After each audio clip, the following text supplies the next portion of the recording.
What up, YouTube? It's been a while. I'm gonna try something new. Gonna do the audio for the hub reassembly while the wife is putting the daughter to bed. I'm out in the garage, smoking a fine cigar. Nice little Romeo and Julieta.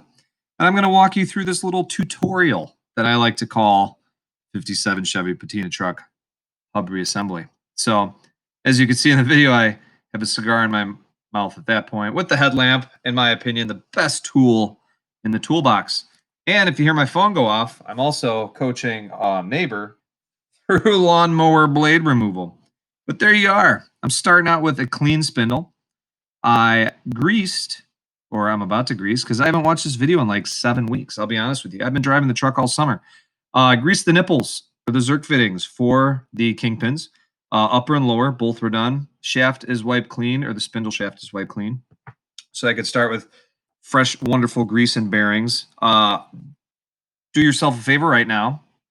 Check out the new brake hose I did, but also check out my other YouTube videos where I did the traditional ball bearing to tapered roller bearing conversion. So here I am with a freshly sandblasted, wonderful backing plate from a student, we'll just call him RT, who busted his tail to help me out and sandblast some parts. I got the anti-seize out, which you saw a moment ago. That anti-seize is going to go on every single bolt that I do while reassembling because that's how I roll. And if I'm not going to have the truck forever, I might as well make it nice and easy to come apart for the next guy. Am I right? So there we are, prepping all of the bolts with some anti-seize lubricant. And if you're sick and tired of my voice for the next 11 minutes, feel free to exit out of this video and check out one of the many others. Anyway, backing plate is now hung. I am now blocking you with my wonderful back, so I'll walk you through it. But did the two uppers first, so it hung well. Don't forget the spacers on the back. And then the two longer lowers went through, and they're also going through the steering arm as well at the same time. So pretty simple and straightforward. Insert some Benny Hill music right now if you don't wish to hear anything. But this video is filmed probably during spring break when my daughter was taking a nap and I was out in the garage with the baby monitor like I am now. Except this time the lovely wife is home for her Wednesday off work day, and she's putting the child to bed. So I'm going to do my best. Window open. Some weird hurricane winds all the way up here in Chicago. But there we go. 4 bolts are in.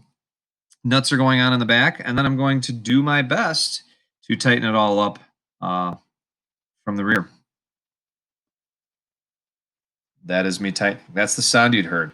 I could make an authentic ratcheting noise, but the toolbox is locked, and I'm not that great. And I'm going to film this all in one audio take because I'm not a huge fan of going back and learning how to video edit. So I'm a one-button, simple touch click kind of guy, and we're going to do it that way.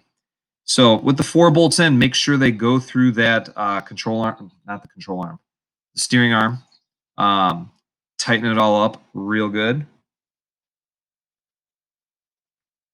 Take a puff of your wonderful cigar. Make sure everything's torqued down real well. So as I learned, I bought too nice of a camera, more of a studio camera for my YouTubing. So while the quality is great, the autofocus leaves a little bit to be desired, but that's okay. So here we are, ratcheting it from the front, holding it with a box on the back, and tightening it up. And pardon the moments of silence, but if you're bored, open a tab, like, and subscribe. The only thing that's going to keep me motivated for this is the potential chance of becoming a YouTube millionaire and not having to work. But this would still be work, and I'd love it, every second of it. Funny thing, I watched Scotty Kilmer's video the other day, and he mentioned he had 1 billion views now, or something ridiculous, and said, wow, but I only get paid a penny per video. Well, Scotty, do the math. I'm pretty sure that's still $10 million. So I don't know. If we get there someday, I'll start pulling some beastly action. And depending on the amount of viewers, yeah, we'll start doing some mad giveaways. Maybe down the road, we got some tool sponsorships. So we'll see. All right. Out of the back, beating the plate on, checking everything out. That bolt had a hard time getting through one of the sleeves, which you could briefly see through the back of my head if you have that x-ray vision. And the rest of this will frighteningly come together super quick, super easy. So as I do the final snug down, We will move on to the wheel cylinder. From the wheel cylinder, we do the brake shoes. Keep in mind that wheel cylinder was a brand new repop. I actually had it. Actually, it was not a refurb. It was a brand new AC Delco part from the local NAPA Auto Parts. So NAPA, you're awesome. It's a common Corvette wheel cylinder and a whole lot of other vehicles from 57, I believe, to 64, going off of memory. And one of my neighbors who's a massive, awesome Corvette nut who's got every part number memorized in the world said, "Hey, it's great." Also, keep in mind these are manually adjusted drum brakes, so you do not drive in reverse and just step on the brake like modern drums. Instead, you actually have to occasionally, after a couple hundred thousand or a couple hundred or 1,000 miles of driving, get underneath the car, adjust the start adjuster, and bring the drums closer. I'm sorry, bring the shoes closer to the drums.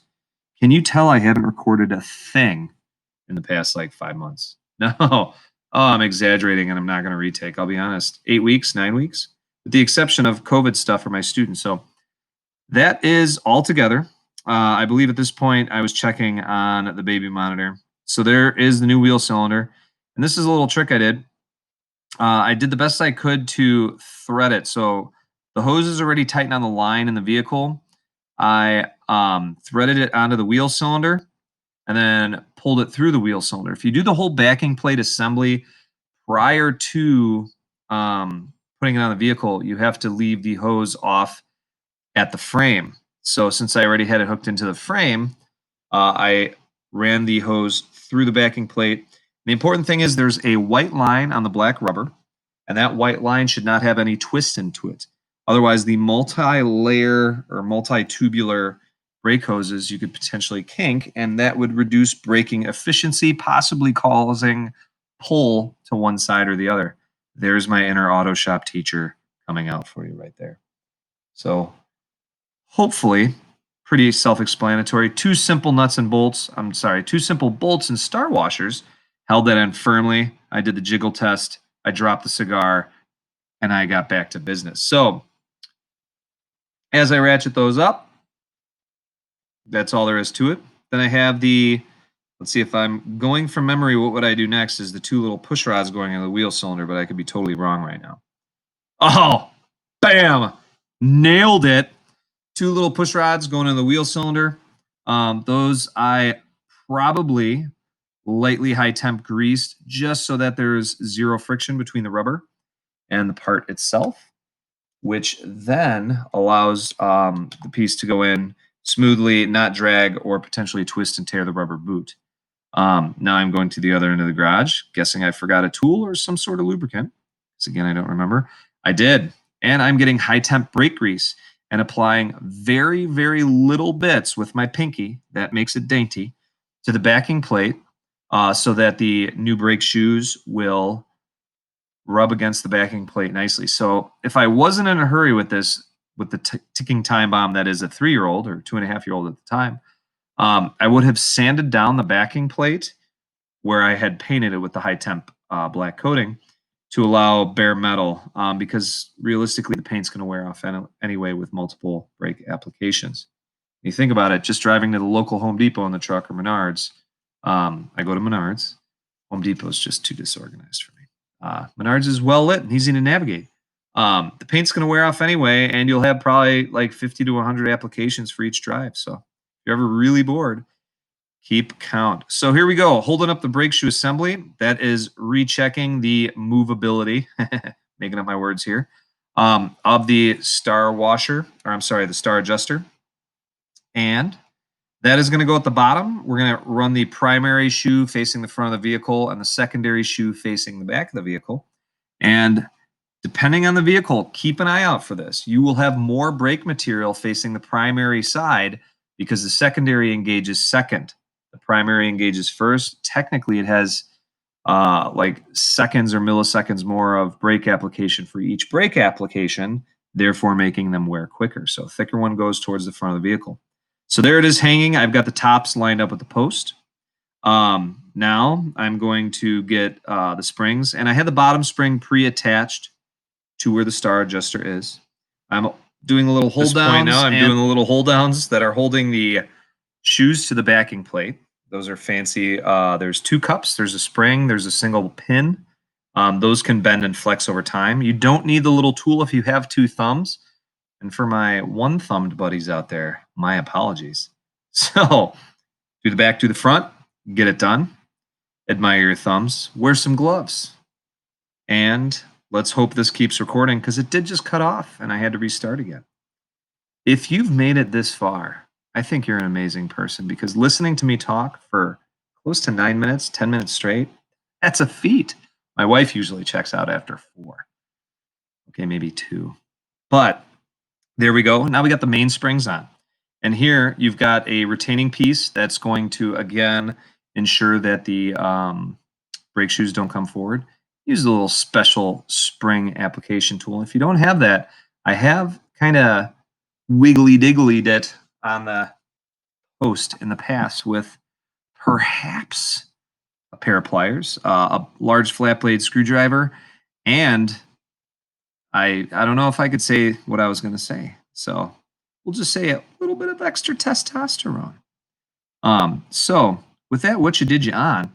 I then at this point want to say I have the greased hub and bearings already pressed in. And stay tuned for the next video. Hit like and subscribe, and you're going to have to see what's going on at that point. Goodbye, YouTube.